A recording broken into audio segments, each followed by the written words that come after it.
Good evening, honored guests, family, and friends. Brianna, how wonderful it is that I am standing here with you. Thank you, Nanny. It's very exciting to be here to honor Jim and Ann. Both of us are very proud to have supported their nomination for Citizens of the Year.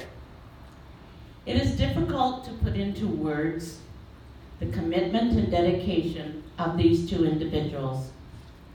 Their journey with the Sweetheart Society began while Jim was a member of City Council. In July of 2003, they took their first trip with the ambassador team as the float driver and chaperone. With a passion for excellence, Jim and his crew have voluntarily designed, built, and traveled with the city float since 2004. It is estimated that approximately 800 hours are spent each and every year with the design, building, maintaining, and traveling. The exposure the city of Cranbrook receives is phenomenal. It is worthy to note that at all major parades, our float is judged.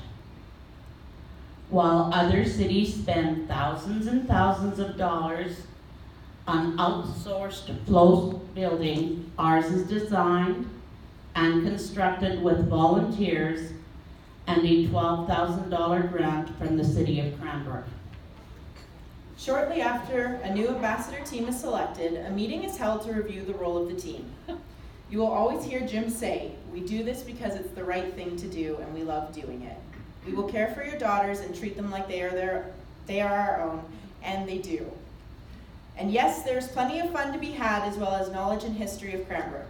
They have a deep pride for Cranbrook and are a wealth of information.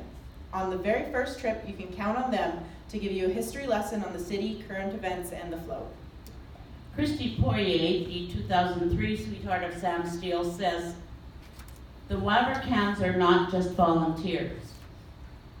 They pour their heart and souls into empowering the young women who represent our city and take great pride in helping to expand their borders.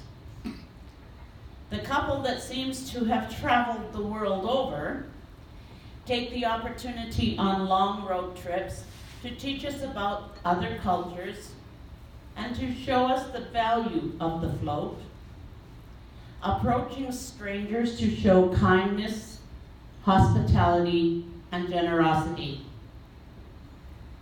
They take particular interest in becoming like another set of parents, really fun parents, and feel genuine pride when girls leave the program to pursue future education and career goals. And on those long road trips, we get to hear the music of the 60s, where I would often say, "Hey, I love this song." Play games and learn about the towns and points of interest we were passing. On parade day, Jim leaves hours before to set up the float while Ann made sure that the ambassador team were up on time, had breakfast, put on sunscreen, had their water, no bobby pins showing, and looked float ready. We were all given a checklist of what not to forget. When Jim and Ann took Taylor and I to Penticton, I forgot to pack my banner. I was in a panic, and Ann, with her level head, said, "Don't worry about it, we will figure something out."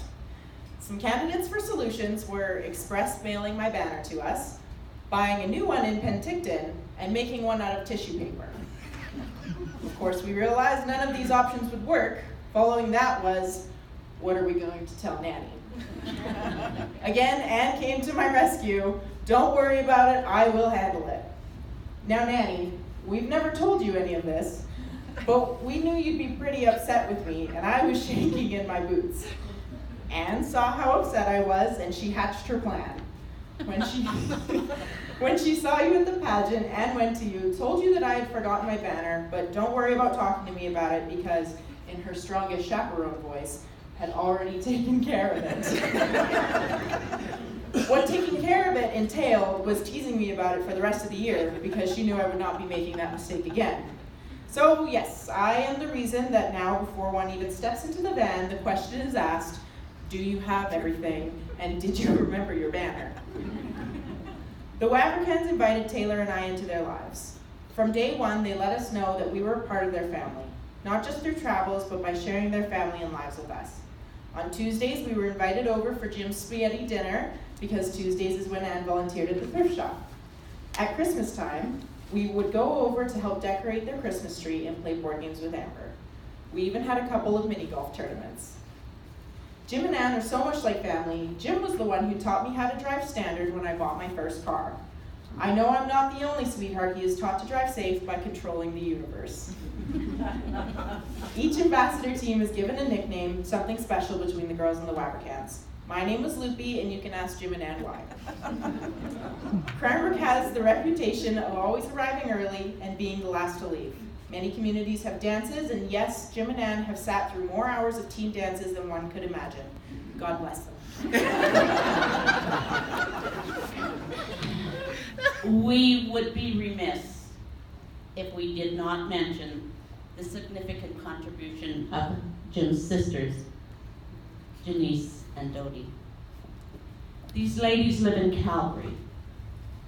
Dodie is a member of the Stampede Board of Directors and is the person responsible for all the acts that take place along the street prior to the actual parade. She and her family always host the Wavrecans and the ambassador team to a pancake breakfast before leaving Calgary on the Sunday morning. While Janice has opened her doors and heart to girls for years and actually hosts them in her home. This has made it possible for the float crew and girls to be part of the greatest outdoor show on earth year after year.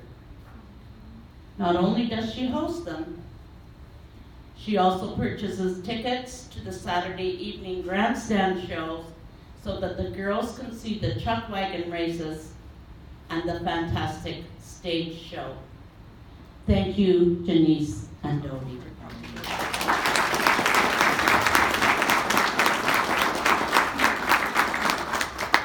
Be it the Calgary Stampede, the Penticton Peach Festival, Lethbridge Whip-Up Days, the Whitefish Winter Carnival, Kimberley July Fest, or Sam Steele Days, Jim and Ann are highly respected throughout the festival circle. They are a dynamic duo who do what they do because, in their words, it's the right thing to do. They have done it with passion, commitment, and love.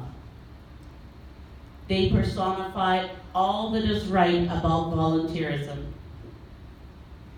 Jim and Ann have stapled tons of petal paper, traveled many miles representing Cranbrook, and while doing so, touched the lives of many. They are loved by many and appreciated by all. I believe the thing that makes Cranbrook special are people like Jim and Ann Wavrecan. They embody the essence of Cranbrook, a city that cares and gives back to one another. I'm so thankful for my experience with them, and I want to join with all in saying congratulations on being chosen Cranbrook's 2018 Citizens of the Year.